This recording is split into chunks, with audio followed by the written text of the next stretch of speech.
I have a button at the top of mine.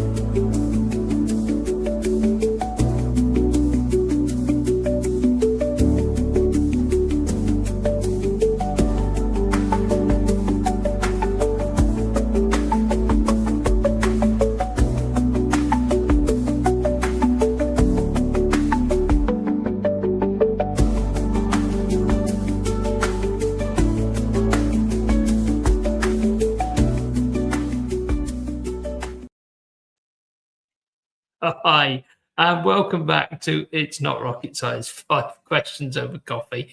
I've got my coffee mug in front of me. Gwen, my guest today, has got hers. I'm having a bit of a laugh because as soon as we tried to go live, there was a technical error. And the last thing I can remember saying as I was pushing this, which hopefully didn't come through on the live stream, was, why do we work with technology? But here we are. Here we are, Gwen. Welcome to It's Not Rocket Science, 5 questions over coffee. I'm looking forward enormously to talking to you.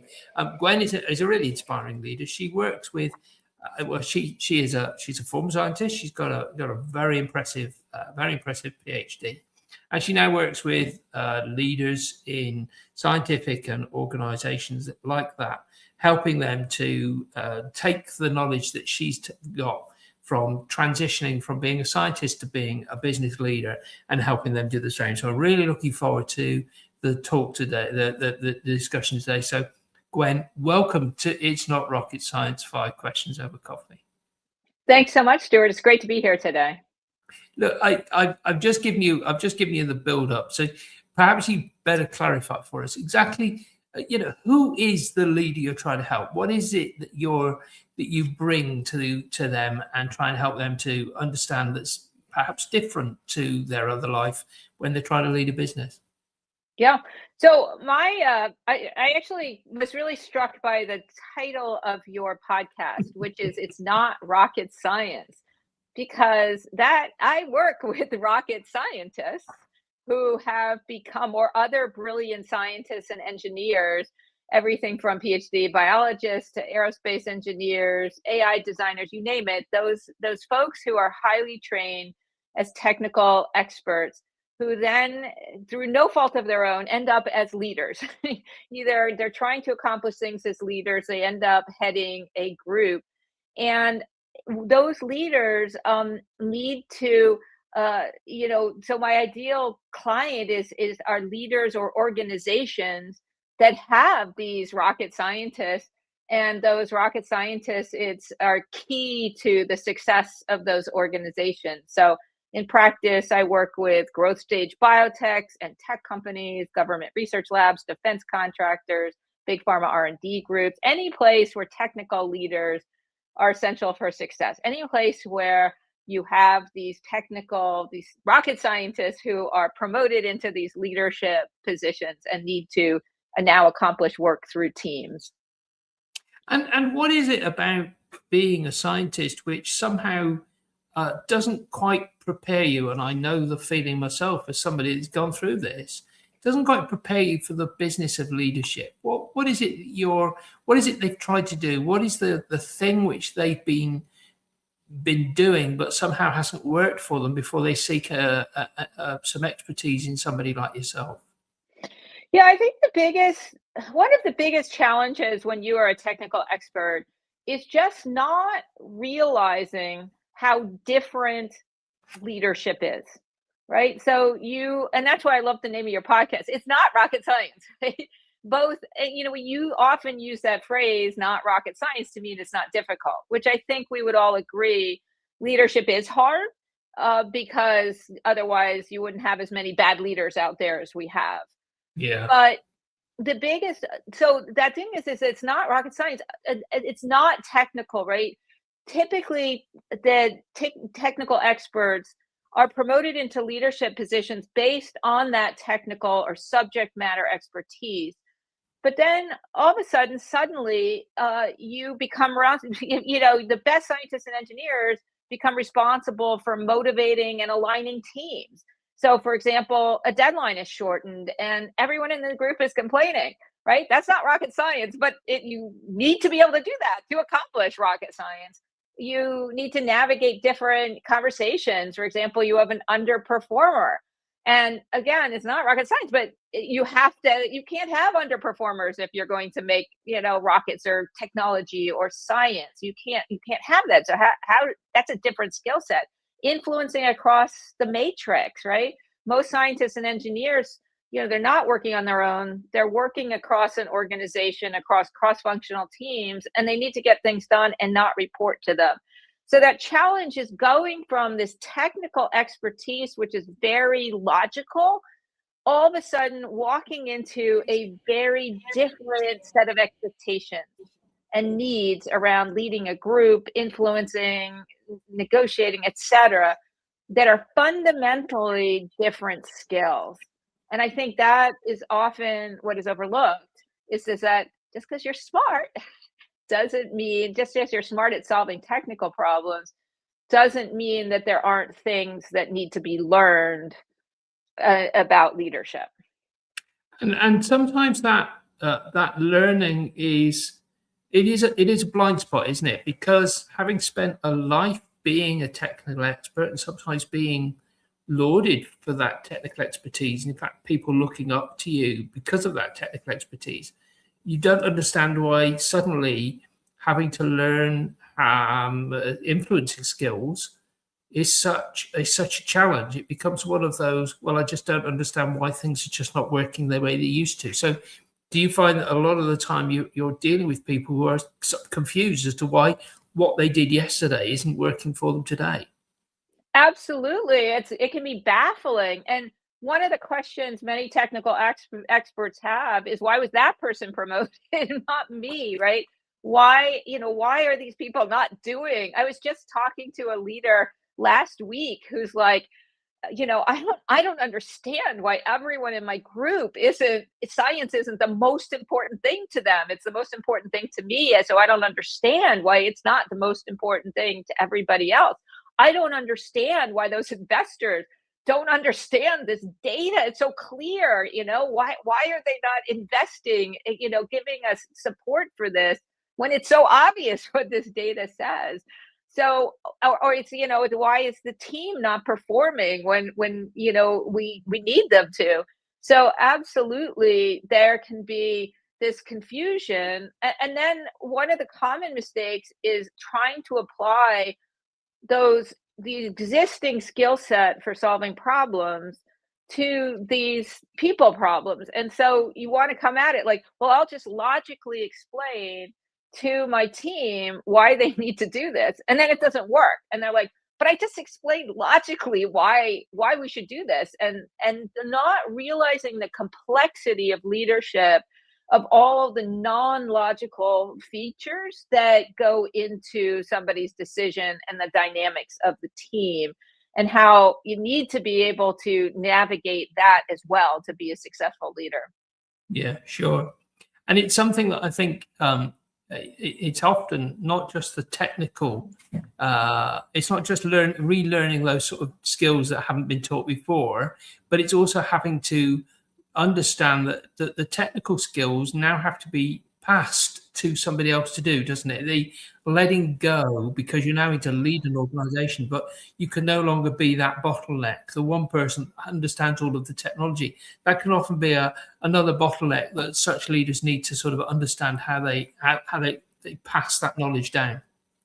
Yeah, the biggest complaint I hear, and I've surveyed many thousands of technical leaders about what they are frustrated with in their leaders.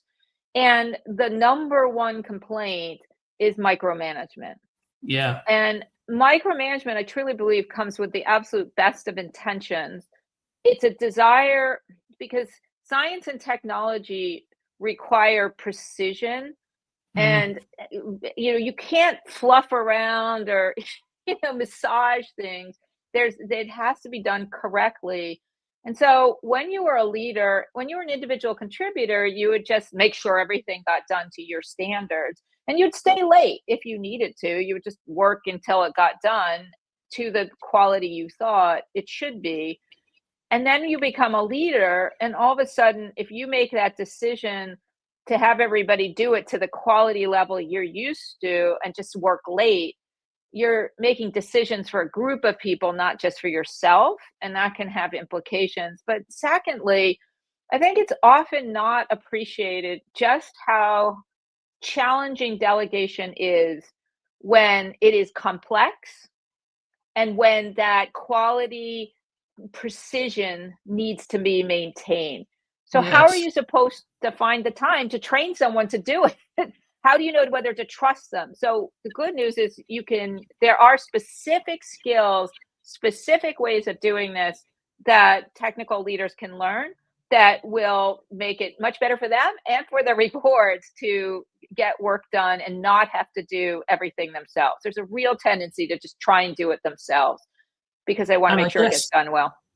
I guess this leads me to my sort of my next question, really, Gwen, which is if you have to give one piece of advice, one valuable piece of advice to a leader, can you do that in a simple way? Are there things that you can recommend that they do in order to sort of start the journey to understand exactly how they do this? Yeah, one is a mindset if you're a leader, which is to stop trying to be the smartest problem solver in every Mm.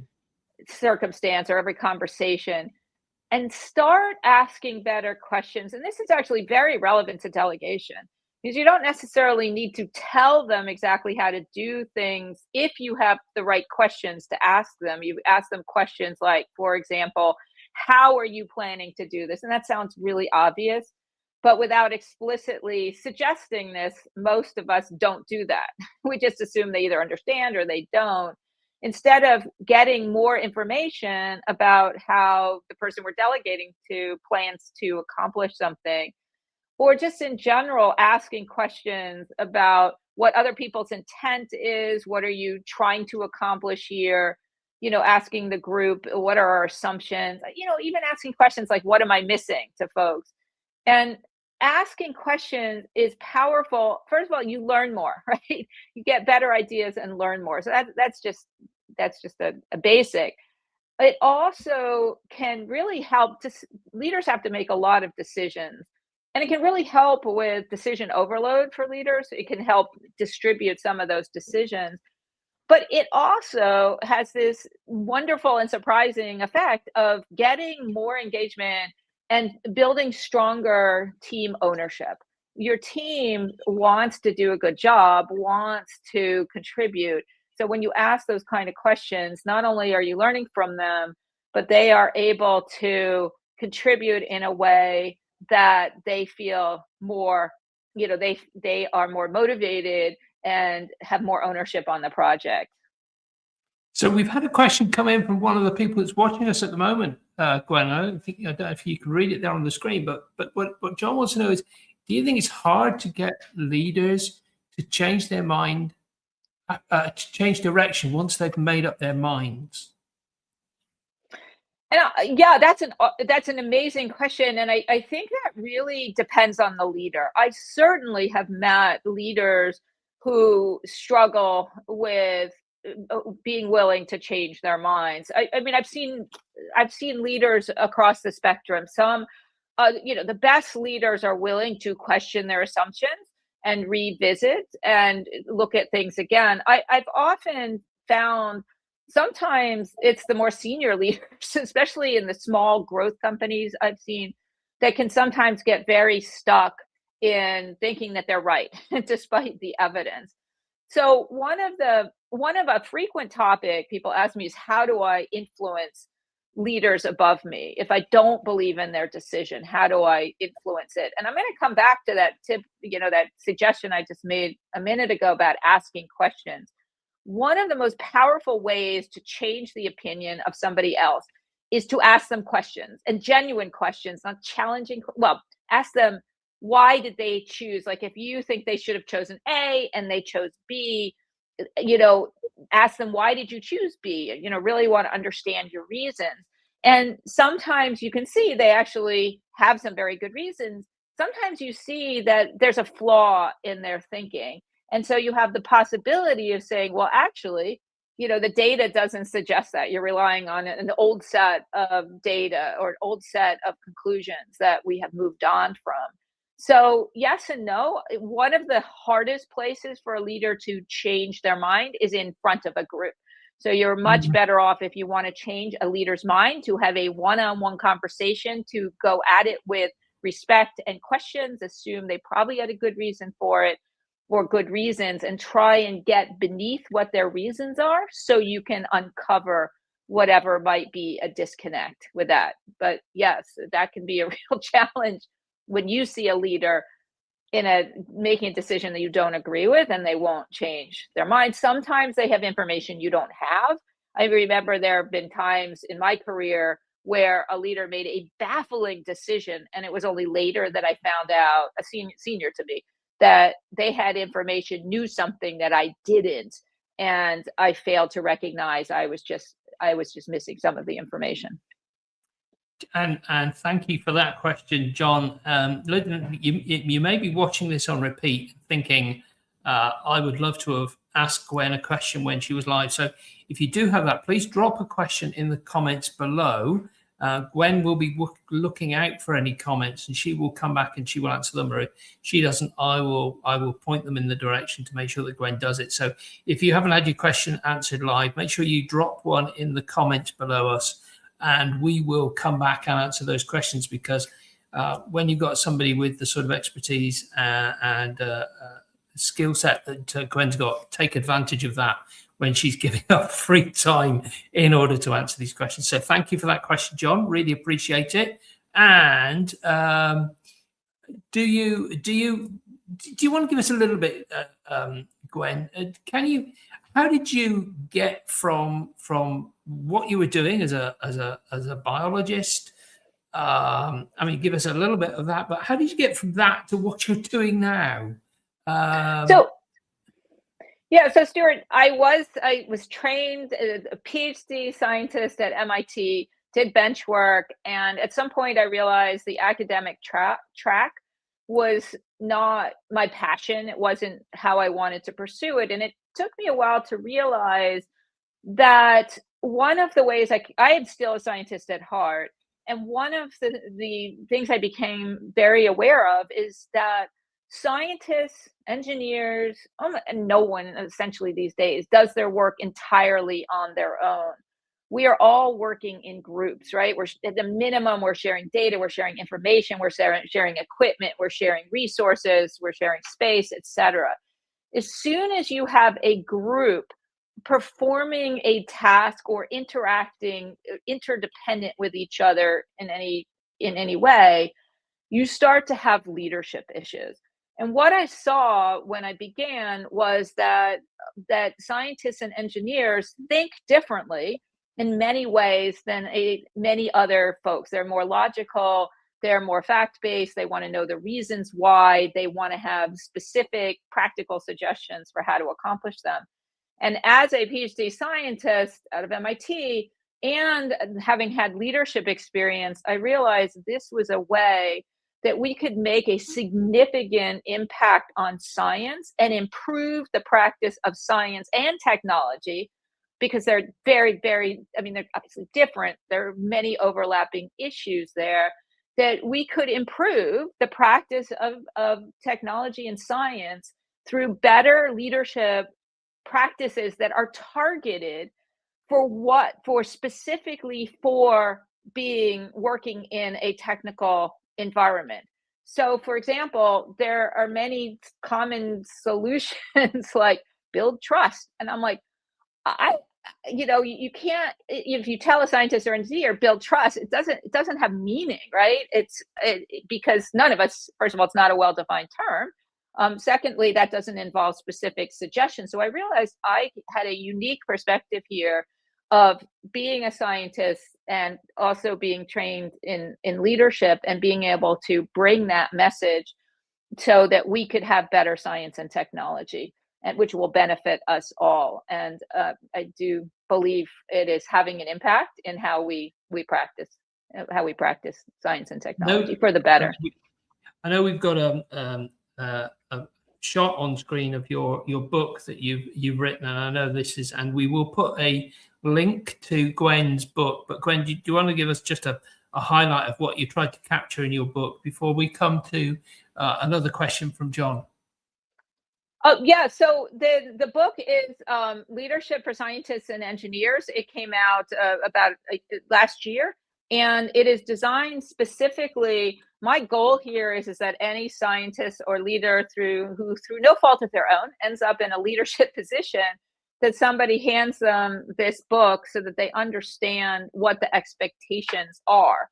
I've had it's got over 80 5-star reviews on Amazon. It's designed to be very readable. You can pick up any chapter.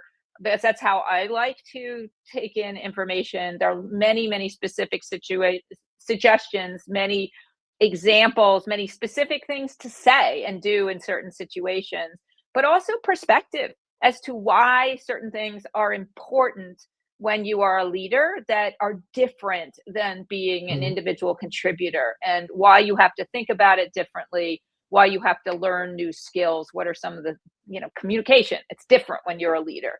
People hear you differently than when it's not. We will make sure that the link to Gwen's book is in the show notes for this show. But we've got another question from John. And what kind of behavior do you think is the most important for a good leader or role model? And I'll not allow you to sort of spend the next 2 days answering that, because I think that's I think that's a really difficult thing to answer.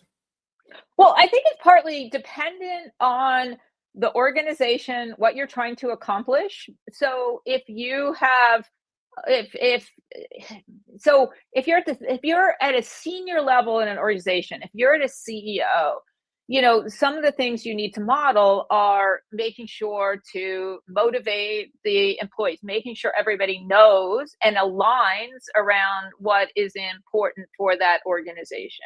So that is incredibly important when you're at the senior level. It's important to think strategically, not just react, but to be proactive and think about, where's the organization going to be 5 or 10, whatever amount of time. I work with companies that are thinking very, things change so much. They're thinking about a year, it's 2 years, but 2 years, 5 years, 10 years, whatever it might be. So that is at the top of the organization. If you are a frontline manager, meaning you have individual contributors as your reports or as your team, then some of the behavior that's really important is to make sure you support and support their careers, make sure they understand what is going on, mentor them, make sure they are supported in how they do their jobs. And you use the term good leader, which I love. And one of the exercises we do in workshops, we have a leadership boot camp workshop. And one of the things we do is we do a brainstorm is what is good versus bad leadership. And I actually have a list in the book about some of what folks, some of the characteristics that they say. And technical expertise is expected for a technical leader, but it is only a small fraction. I'm just trying to find the page here. Some good, effective, good leadership skills. It's communicating well, offering useful feedback, conveying a compelling vision, motivating and inspiring. Those are just a few examples. And I've again pulled thousands of technical experts, and they all agree on these are good leadership. So it's important for a good leader is to make sure, it's complex, like you said, so we can talk for days, and make sure they're getting the work done, but also doing it in a way, like I'm a firm believer.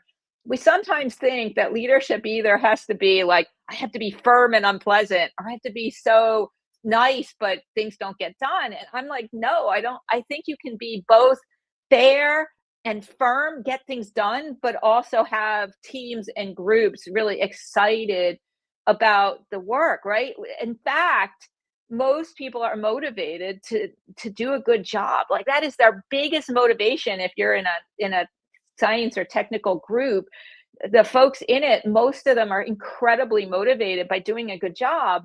And the thing that's demotivating is when you can't do a good job. So one of the most important things a leader can do is make sure the team has the resources, the support, the information, the clarity, the feedback, etc., so that they can do a good job. And I think that is one of the aspects of good leadership. But again, I sort of wrote the whole book. I love the question is actually about good leadership, because just because you're promoted into a position doesn't mean you're a good leader, right?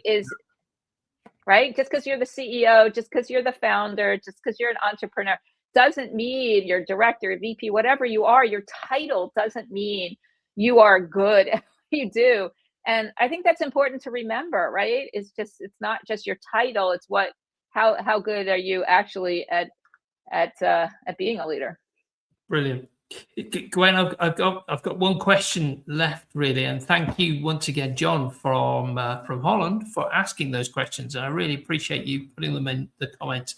As I say, if there are more comments, please drop them below. Gwen will get onto those and we'll answer them as soon as she can. But Gwen, I've got one final question to ask you.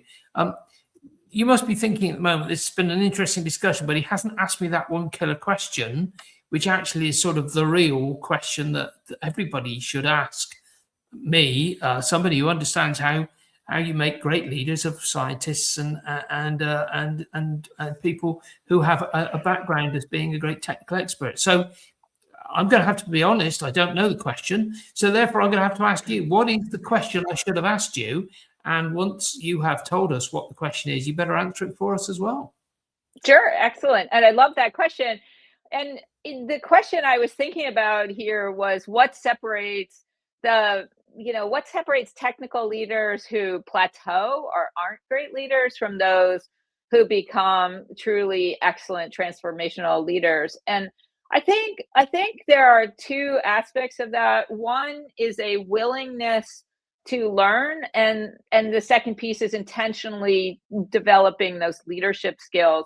People often mistakenly think I'm either born a leader or I'm not, right? But the evidence suggests completely otherwise. There are a specific set of skills we can learn to become much better leaders. The best leaders I have ever known were willing to look at their blind spots. They were willing to be honest about what they could and couldn't do and their strengths and weaknesses, and then set about intentionally trying to improve what they could.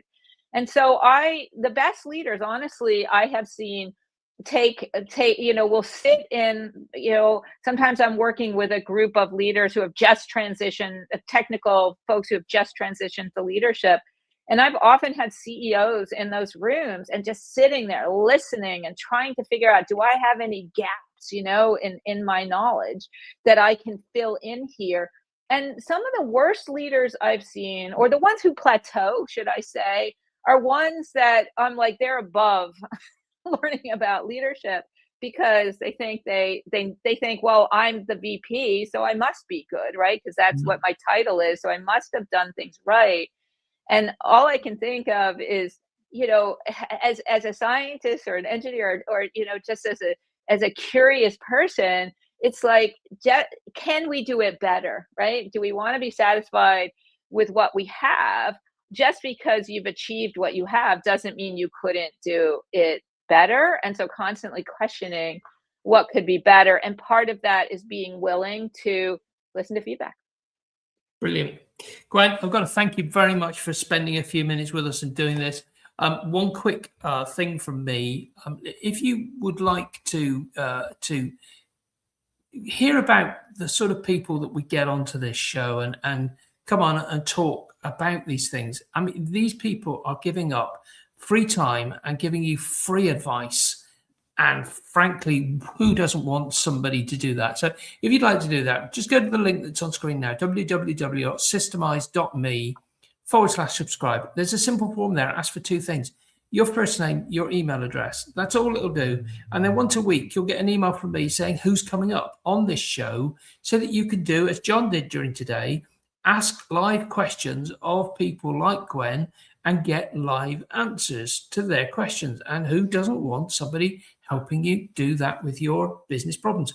Gwen, I've got to thank you for being here today and just doing what you have done, which is answering questions, telling us about this. I really love some of the stuff you've done. And if we will be putting into the show notes links to your book and things like that, so people can get to know more about you. We'll also put more about where you can find Gwen on LinkedIn. Follow her, and you'll get some really great advice coming from Gwen. So thank you, Gwen, for coming on and spending a few minutes with us today. Thank you so much, Stuart. It's been great being here, and I loved, just great questions. So thank you so much. Thank you.